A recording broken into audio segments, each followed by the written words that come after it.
The day my fiancé told me I wasn't the same girl he proposed to, I called him controlling.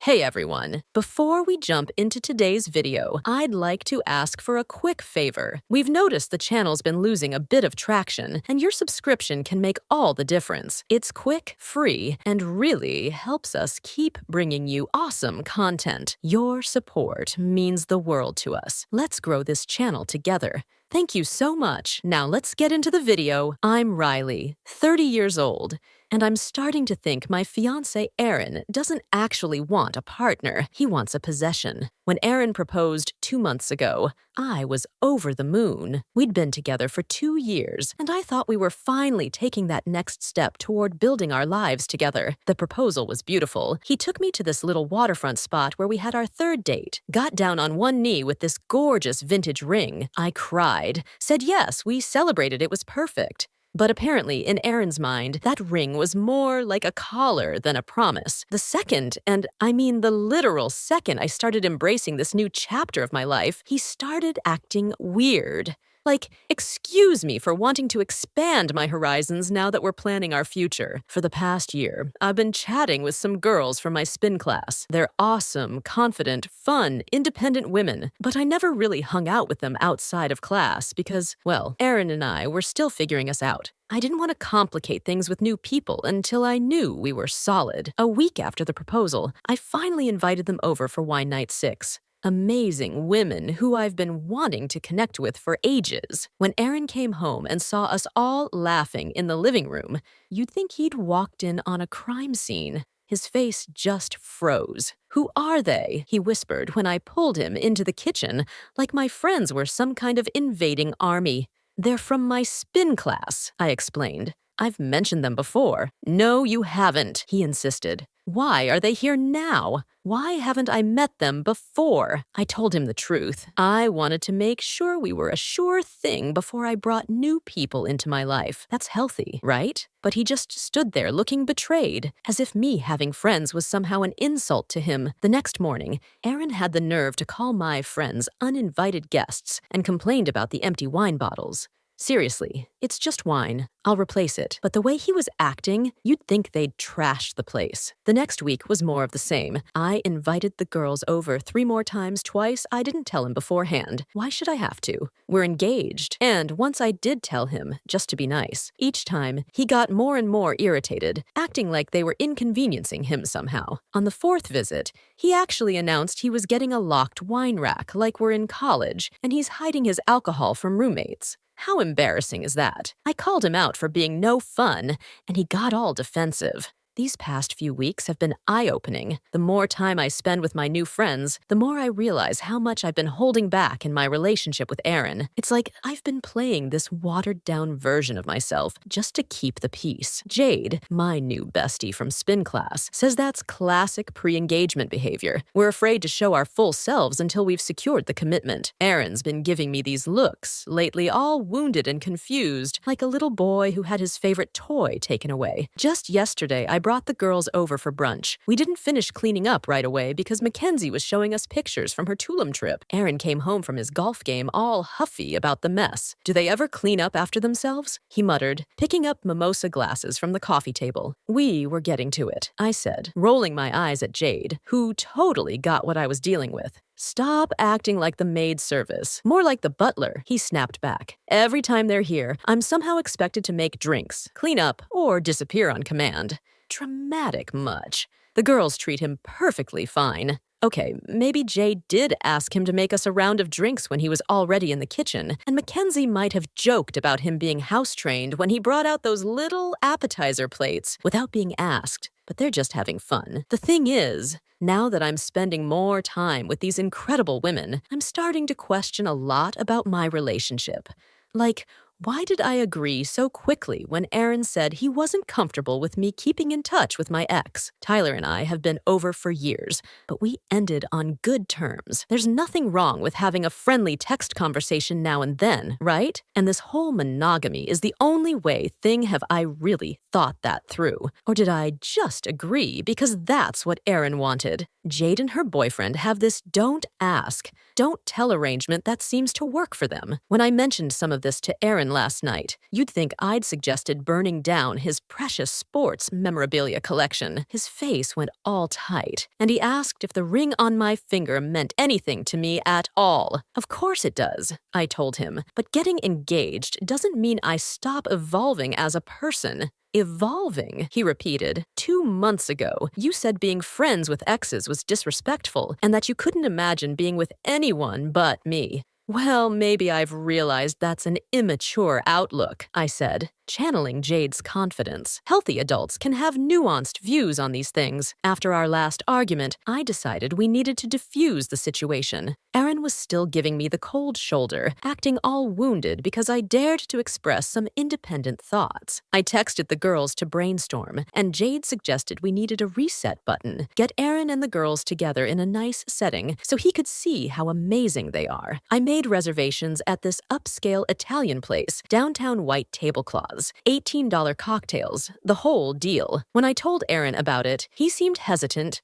but agreed it might help clear the air. The dinner started off okay. Aaron was being polite but stiff, asking Mackenzie about her job in pharmaceutical sales, nodding along to Jade's story about her promotion. I kept the wine flowing, hoping it would loosen everyone up. Then Jade brought up an article she'd read about modern relationships and jealousy. It's so outdated to expect your partner to cut off everyone they ever had feelings for, she said, looking directly at Aaron. Don't you think? The conversation shifted to polyamory when Tasha mentioned her friends who had recently opened their marriage. I could see Aaron getting uncomfortable, but honestly, that was kind of the point. He needed to expand his horizons. What do you think about that, Riley? Jade asked, giving me a little nudge under the table.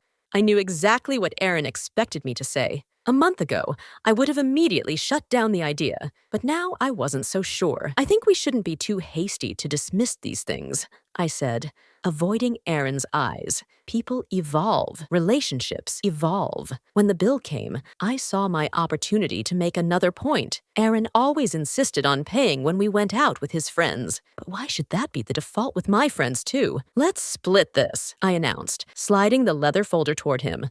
Ladies, let's figure out what we each owe. I swear. Aaron looked at me like I just spit in his food. You can't be serious, he said quietly. What? You don't think women should pay their share? I challenged. Before I could respond, he pulled out his wallet, threw some cash on the table just enough to cover his portion, and walked out. Just straight up left me there with the girls and the majority of the bill. Talk about toxic masculinity. The girls were shocked. Is he always like this? Tasha asked, eyes wide. Update. He's just threatened by strong women, Shay declared, patting my hand. You deserve better, hun. The next few days were tense. Aaron would give these half-hearted apologies about overreacting at dinner, but then immediately follow up with complaints about my friends.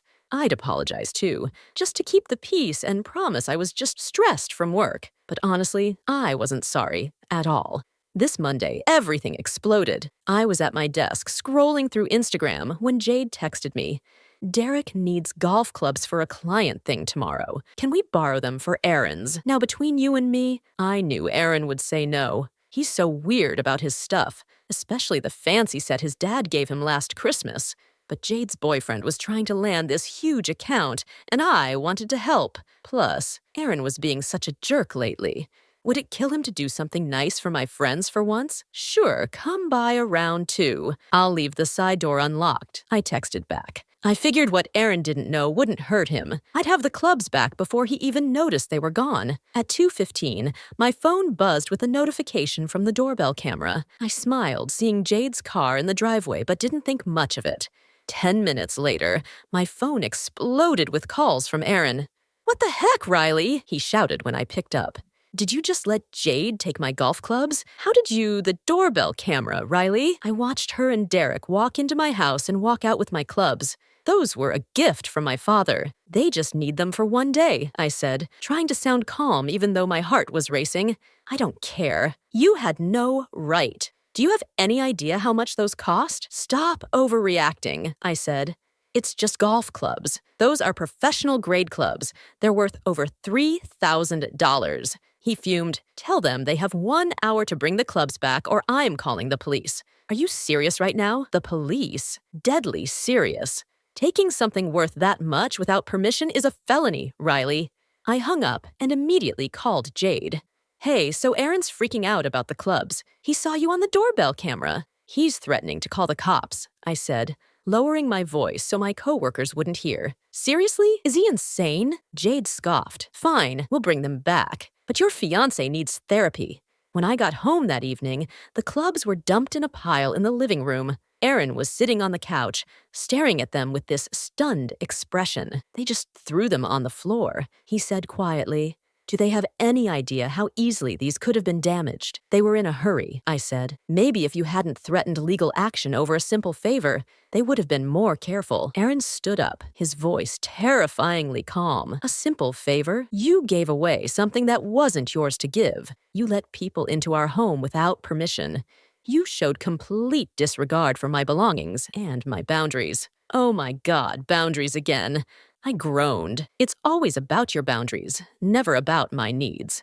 And what need of yours was met by letting your friend's boyfriend take my golf clubs? He demanded. I couldn't answer that without sounding selfish, so I went on the offensive. You know what? This is about more than golf clubs. This is about you not accepting that I have friends now, friends who don't revolve around you, friends who are helping me grow into the person I really am, not the person you want me to be. Aaron just stared at me for a long moment. Then he said something that sent a chill down my spine. If I had known this was who you really are, I would never have proposed. Things got worse after that. Aaron and I were barely speaking. He started working late, and when he was home, he'd lock himself in the spare bedroom, which he now called his room. My girls were my lifeline through all of this. They kept telling me I deserve better, that Aaron was trying to control me, that I should think about whether this was really the marriage I wanted. Jade even sent me articles about emotional manipulation and gaslighting. A week after the golf club drama, Mackenzie suggested we all go out dancing to cheer me up. I didn't even tell Aaron where I was going, just texted him that I was going out with the girls. He didn't respond, which I took as a sign that he didn't care anyway. Jade kept buying rounds of tequila shots. I lost count after the fourth one. At some point, this guy started dancing with me. He was cute, nothing special, but the attention felt good after weeks of Aaron treating me like I was invisible. You're gorgeous, the guy shouted over the music, his hands on my waist. I'm engaged, I shouted back, flashing my ring. He shrugged. Doesn't look like your fiancé is here to me. I should have walked away, but the new Riley was tired of playing by Aaron's rules, so I kept dancing with him. And when he leaned in to kiss me, I didn't stop him. It didn't mean anything. It was just a kiss, just a moment of feeling desired and appreciated. But Tasha saw it happen, and the look on her face sobered me up instantly. The next morning, Aaron was already gone when I woke up. There was a note on the kitchen counter. Staying at Mike's for a few days. Needs space to think. I called in sick to work and spent the day crying on the couch. Around noon, I finally texted Jade. He's staying at a friend's. I think it's over. Her response was immediate. This is a good thing, Ree. You've outgrown him. He's been holding you back. But what if I'm the problem? I asked, my voice small. What if I'm the toxic one? Don't be ridiculous, she said firmly. You're just finally standing up for yourself, and he can't handle it. This is his issue, not yours. I wanted to believe her, but I couldn't stop thinking about that kiss, about the golf clubs, about all the ways I'd changed since the proposal. Had I really changed for the better? Or had I just become someone Aaron couldn't recognize, someone I barely recognized myself? After 3 days of him sleeping in the spare room and barely speaking to me, I broke down and texted Jade. Aaron found my ring. Says engagement is on hold until I figure out who I want to be. What a manipulative jerk, she replied. He's trying to control you by dangling the relationship over your head. Classic emotional abuse. The words hit like a punch to the gut. Was I in an abusive relationship? We need to get you out of there, Jade texted. Come stay with me for a bit. I packed a bag that night while Aaron was at the gym. I didn't leave a note, let him wonder where I was for a change. 9 days into my stay at Jade's, something unexpected happened. I came across a post from Tasha on Instagram. It was a photo of her with Mackenzie at some restaurant I didn't recognize. The caption read, "Real friends tell you what you need to hear, not what you want to hear. Truth, accountability." Her response to my text came an hour later. "Riley, we need to talk. Can you meet for coffee tomorrow? When I arrived at the cafe, Tasha was already there, looking uncharacteristically serious. The night at the club, she began. After you went to find us, I overheard Jade talking to him. She paid him $20 to hit on you, Riley, to see if you'd cheat on Aaron. The world seemed to tilt sideways. What? No, that's insane. I wish it was. She's been doing stuff like this since you got engaged, talking trash about Aaron when he's not around, encouraging you to push his buttons, telling us how controlling he is. He is controlling, I said automatically, but my voice lacked conviction. Is he? Or has Jay just been repeating that so much that you started to believe it? Because honestly, Rye, the way he handled the golf club thing, most guys would have lost their minds. He just wanted his stuff back. Why would she do that? I finally managed to ask. You never noticed how she looks at Aaron? She's had a thing for him since day one, I think. She figured if she could break you two up. There's more, Tasha said, lowering her voice after you left for Jade's. She's been texting Aaron. Texting him what? I don't know exactly. Mackenzie saw it on Jade's phone, something about being there for him during this difficult time. I felt physically ill all this time. I thought Jade was my friend, my ally, but she'd been playing me, using me to get to Aaron. I have to go, I said, standing abruptly. I need to talk to Aaron. Tasha grabbed my wrist. Wait, the night you stayed at Jade's, after you went to sleep, Jade called Aaron, told him you'd kissed someone at the club. The floor seemed to drop out from under me. Aaron knew. He'd known all along. I confronted Jade immediately, my rage carrying me through her front door without even knocking. You told Aaron I kissed someone. Jade's face did this complicated dance before settling on defensive innocence. What are you talking about? Don't lie to me. I was shaking. Tasha told me everything how you paid that guy to hit on me, how you've been texting Aaron behind my back. Tasha's lying, Jade said. She's always been jealous of our friendship. Stop it. God, I've been so stupid this whole time. I thought you were helping me, but you were just using me to get to Aaron, weren't you? Fine. You want the truth? Yes, I told Aaron about the kiss. He deserved to know what kind of person he's engaged to. You encouraged me to do it. He said he deserved it, and you believe me, Jade said with a cold smile. That's not my fault. I just gave you permission to do what you already wanted to. In that moment, I saw Jade clearly for the first time, not as this confident, free-spirited woman I'd been trying to emulate, but as someone calculating and cruel.